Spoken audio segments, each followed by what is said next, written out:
നമസ്കാരം.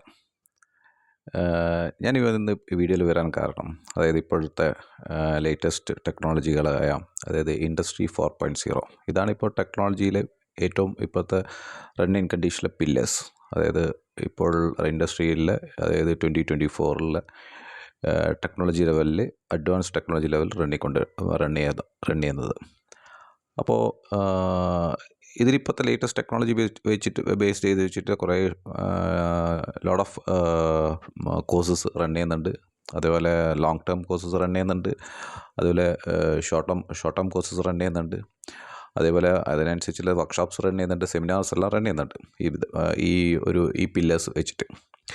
അപ്പോൾ ഇതിലെ ടെക്നോളജിക്കൽ പില്ലേഴ്സ് എന്ന് പറയുന്നത് വെച്ചാൽ എല്ലാ ക്ലൗഡ് കമ്പ്യൂട്ടിംഗ് ആയിക്കഴിഞ്ഞാലും, റോബോട്ടിക്സ് ആയിക്കഴിഞ്ഞാലും, മെഷീൻ ലേണിംഗ് ആയിക്കഴിഞ്ഞാലും, 3D പ്രിൻറ്റിംഗ് ആയിക്കഴിഞ്ഞാലും, റോബോട്ടിക്സ് ആയിക്കഴിഞ്ഞാലും, ബിഗ് ഡാറ്റ, IoT എല്ലാ കാര്യങ്ങളായിക്കഴിഞ്ഞാലും ഇതെല്ലാം ഇൻഡസ്ട്രിയിൽ ഓൾറെഡി ഇപ്പോൾ യൂസ് ചെയ്തുകൊണ്ടിരിക്കുന്ന പില്ലേഴ്സാണ്. അപ്പോൾ ഇതിൻ്റെ ഒരു കോഴ്സുകൾ ഇഷ്ടംപോലെ കോളേജസിലും ട്രെയിനിങ് സെൻറ്ററിലും റൺ ചെയ്യുന്നുണ്ട്. അപ്പോൾ ഇതിനെ പറ്റിയിട്ടുള്ളൊരു അത് എങ്ങനെ സെലക്ട് ചെയ്യണം എന്നുള്ളതിനെ പറ്റിയിട്ടുള്ളൊരു ഒരു ഇൻട്രൊഡക്ഷനാണ്. അപ്പോൾ ഇതിൽ ഇപ്പോൾ ലേറ്റസ്റ്റ് ആയിട്ട് ഓടുന്ന പല കോഴ്സസ് ഉണ്ട്. അതായത് ലോങ് ടേം കോഴ്സസ് ഉണ്ട്, ഷോർട്ട് ടേം കോഴ്സസ് ഉണ്ട്. അപ്പോൾ ഇത് തിരഞ്ഞെടുക്കുമ്പോൾ ഈ പാരൻസും അതേപോലെ ഈ സ്റ്റുഡൻസും ഒന്ന് ശ്രദ്ധിക്കേണ്ട ഒരു മെയിൻ കാര്യങ്ങളുണ്ട്. ഈ റോബോട്ടിക്സ് ആയിക്കഴിഞ്ഞാലും, IoT ആയിക്കഴിഞ്ഞാലും, ക്ലൗഡ് കമ്പ്യൂട്ടിംഗ് ആയിക്കഴിഞ്ഞാലും, അതായത് machine learning and big data ആയിക്കഴിഞ്ഞാലും, എന്ത് ഈ ടെക്നോളജി പരമായിട്ടുള്ള എന്ത് കാര്യങ്ങളായിക്കണം, മോഡ്യൂൾ ആയിക്കഴിഞ്ഞാൽ, എന്ത് കോഴ്സ് ആയിക്കണം, ശ്രദ്ധിക്കേണ്ട ഒരു കാര്യം എന്ന് വെച്ചാൽ, ഒന്ന് മെയിനായിട്ട് ഈ ട്രെയിനിങ് സെൻറ്ററോ അല്ലെങ്കിൽ കോളേജോ അല്ല ട്രെയിനിങ് സെൻറ്ററോ ആക്ച്വലി ഇവർ വെൽ എക്സ്പീരിയൻസ്ഡ് ആണോ എന്നുള്ളൊരു കാര്യം നോക്കണം. പിന്നെ അവർക്ക് അവിടെ പ്ലേസ്മെൻറ്റ് ഉണ്ടോ എന്നുള്ള കാര്യം നോക്കണം. 100% പ്ലേസ്മെൻറ്റ്, എല്ലാവരും 100% പ്ലേസ്മെൻറ്റ് പറയുന്നത്, പക്ഷേ പ്ലേസ്മെൻറ്റ് പല ആൾക്കാരും കൊടുക്കാറില്ല. ചില ആൾക്കാർ മാത്രമേ കിട്ടാറുള്ളൂ. പിന്നെ ഒന്ന് മെയിനായിട്ടുള്ള കാര്യം, ടീച്ചിങ് ഫാക്കൽറ്റീസ്. ഈ ടീച്ചിങ് ഫാക്കൽറ്റീസിൻ്റെ എക്സ്പീരിയൻസ് എന്താണെന്ന് നോക്കണം. അപ്പോൾ ഇതിൻ്റെ അകത്ത് കോളേജ് എത്ര കൊല്ലമായാലും കുഴപ്പമില്ല. പക്ഷേ ഇതിൻ്റെ അകത്ത് ടീച്ചിങ് ഫാക്കൽറ്റീസ് എന്ന് വെച്ചാൽ ഇൻഡസ്ട്രി എക്സ്പീരിയൻസ് ഇല്ലാത്ത പല ഫാക്കൽറ്റീസാണ് ഇപ്പോൾ ക്ലാസ് എടുത്തുകൊണ്ടിരിക്കുന്നത്.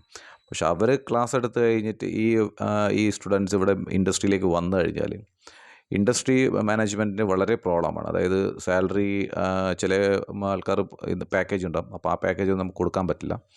അപ്പോൾ ശ്രദ്ധിക്കേണ്ടതെന്ന് വെച്ചാൽ, ഒന്നെന്ന് വെച്ചാൽ ഏത് ട്രെയിനിങ് സെൻ്ററായിട്ട് ഏത് കോളേജ് ആയിക്കഴിഞ്ഞാലും നിങ്ങൾ ശ്രദ്ധിക്കേണ്ടത് വെച്ചാൽ അവിടുത്തെ ഫാക്കൽറ്റിക്ക് ഇൻഡസ്ട്രി ബേസ്ഡ് എക്സ്പീരിയൻസ് ഉണ്ടോ, എക്സ്പ്ലോഷർ ഉണ്ടോ, കാര്യങ്ങൾ ആദ്യം ശ്രദ്ധിക്കുക.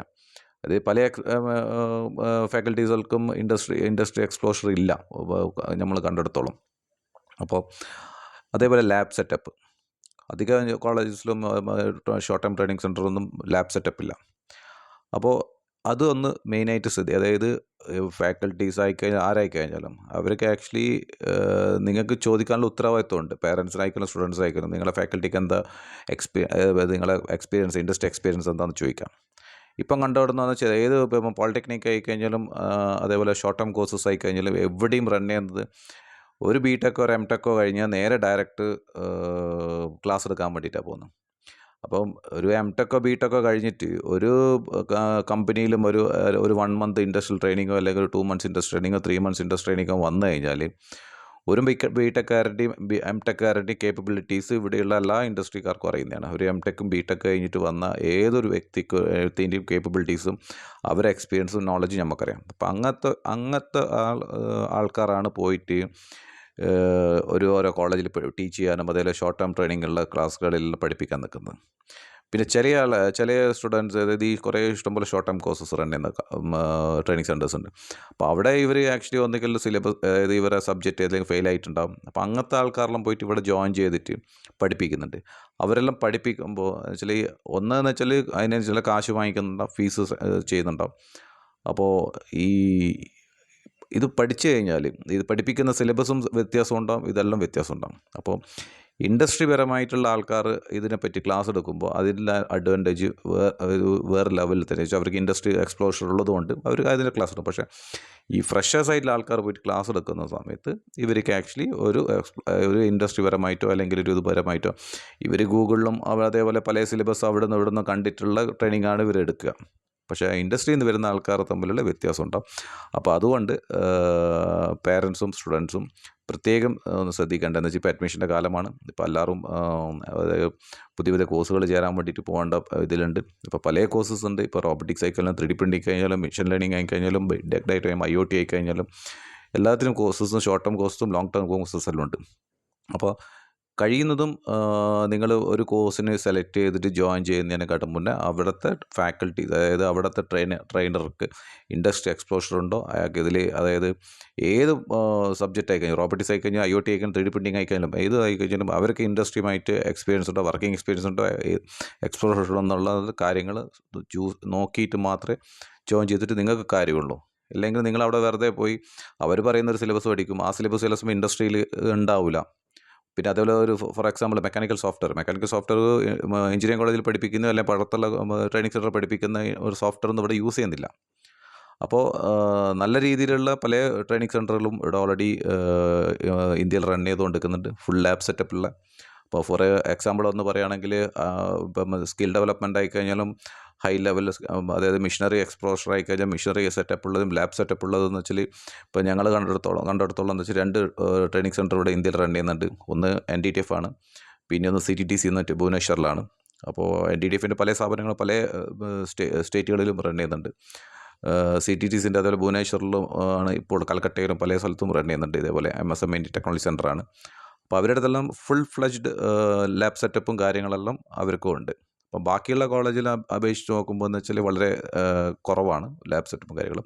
അപ്പോൾ നിങ്ങൾ ട്രെയിനിങ്ങിന് ജോയിൻ ചെയ്യുന്ന സമയത്ത് ഇൻഡസ്ട്രി എക്സ്പ്ലോഷറുള്ള ഫാക്കൽറ്റീസ് ആണോ ക്ലാസ് എടുക്കുന്നത്, അതായത് ഷോർട്ട് ടേം ആയി കഴിഞ്ഞാലും. അതേപോലെ ഇപ്പം ഫാക്കൽറ്റി ഡെവലപ്മെൻറ്റ് പ്രോഗ്രാം എന്ന് വെച്ചാൽ അതായത് ഇപ്പം സ്കൂളിലെ ടീച്ചേഴ്സിനെ പഠിപ്പിക്കുന്നുണ്ട് പല ആൾക്കാരും പോയിട്ട്. പക്ഷേ ഇതൊന്നും ഇൻഡസ്ട്രി എക്സ്പ്ലോഷർ ഇല്ലാത്ത ആൾക്കാരാണ് പോയിട്ട് പഠിപ്പിക്കുക. അപ്പോൾ സ്കൂൾ മാനേജ്മെൻറ്റ് ആയിക്കഴിഞ്ഞാലും കോളേജ് മാനേജ്മെൻറ്റ് ആയിക്കഴിഞ്ഞാലും ശ്രദ്ധിക്കുക, FTP programme, faculty development teachers training programme run ചെയ്യുമ്പോൾ അറ്റ്ലീസ്റ്റ് ഇൻഡസ്ട്രി എക്സ്പോഷറുള്ള ആളെ വെച്ചിട്ട് ട്രെയിൻ ചെയ്യാൻ നോക്കുക. അപ്പോൾ എന്ന് വെച്ചാൽ നമുക്ക് ഇൻഡസ്ട്രിയിലും കൂടി ഡെവലപ്പ് ആവാൻ പറ്റും. അപ്പോൾ നിങ്ങളിത് പുറമേയുള്ള ആരെങ്കിലും ഇൻഡസ്ട്രി പരമായിട്ട് ഒരു പ്രാക്ടിക്കൽ പരമായിട്ടോ സ്കില്ല് പരമായിട്ടോ ഒരു ഇല്ലാത്ത വ്യക്തികളെ കൊണ്ടുപോയിട്ട് ചെയ്ത് കഴിഞ്ഞാൽ അത് അവർ ഈ സ്റ്റുഡൻസ് ആയി കഴിഞ്ഞാലും എല്ലാവരും ഇൻഡസ്ട്രി ലെവലിലേക്ക് വരും. അപ്പോൾ ഇൻഡസ്ട്രി ലെവൽ വരുമ്പോൾ ഈ ഇൻഡസ്ട്രിയിൽ വളരെ ബുദ്ധിമുട്ടായിട്ട് മാറുന്നുണ്ട്. അപ്പോൾ അതുകൊണ്ട് ഇപ്പം ജോയിൻ ചെയ്യുന്ന സമയത്ത് പാരൻസ് ആയിക്കഴിഞ്ഞാലും സ്റ്റുഡൻസ് ആയിക്കഴിഞ്ഞാലും ഇതൊന്ന് ക്രോസ് ചെക്ക് ചെയ്യാം. കോഴ്സ് സെലക്ട് ചെയ്യുമ്പോൾ നല്ല രീതിയിൽ ഇൻട്രസ്റ്റുള്ള കോഴ്സുകൾ സെലക്ട് ചെയ്യാം. അതിനനുസരിച്ചിട്ട് ഏത് ഇൻസ്റ്റിറ്റ്യൂട്ടിലാണ് പോകുന്നതെന്ന് വെച്ചാൽ ആ ഇൻസ്റ്റിറ്റ്യൂട്ടിൽ അവരെ ക്ലാസ് എടുക്കുന്ന സിലബസും അവരുടെ ഫാക്കൽറ്റീസും എന്താണെന്ന് അവരെ ഫുൾ ടീച്ചർ എല്ലാം അന്വേഷിച്ചതിന് മാത്രം ജോയിൻ ചെയ്യാം. ഇല്ലെങ്കിൽ നിങ്ങൾ വലിയ കാശ് വാങ്ങിച്ച് പഠിച്ചിട്ട് 2 മാസം 2 മാസം 3 മാസം 1 മാസം ട്രെയിനിങ് ചെയ്തിട്ട് ഇൻഡസ്ട്രിയിൽ വന്നു കഴിഞ്ഞാൽ ചില സമയം ഒരു യൂസും ഉണ്ടാവില്ല. അപ്പോൾ അതുകൊണ്ട് കാശ് നഷ്ടപ്പെടാതെ നോക്കുക. അതേപോലെ എല്ലാതും ക്രോസ് ചെക്ക് ചെയ്ത് എല്ലാ കാര്യങ്ങളും ചോദിച്ചിട്ട് നല്ല കോഴ്സുകൾ സെലക്ട് ചെയ്യാം. അപ്പോൾ അതൊന്ന് ജസ്റ്റ് ഒരു ഇൻഫർമേഷൻ പാസ് ചെയ്യാൻ വേണ്ടിയിട്ടാണ് ഞാൻ ഈ ഒരു വീഡിയോ തരാം. Okay, thank you.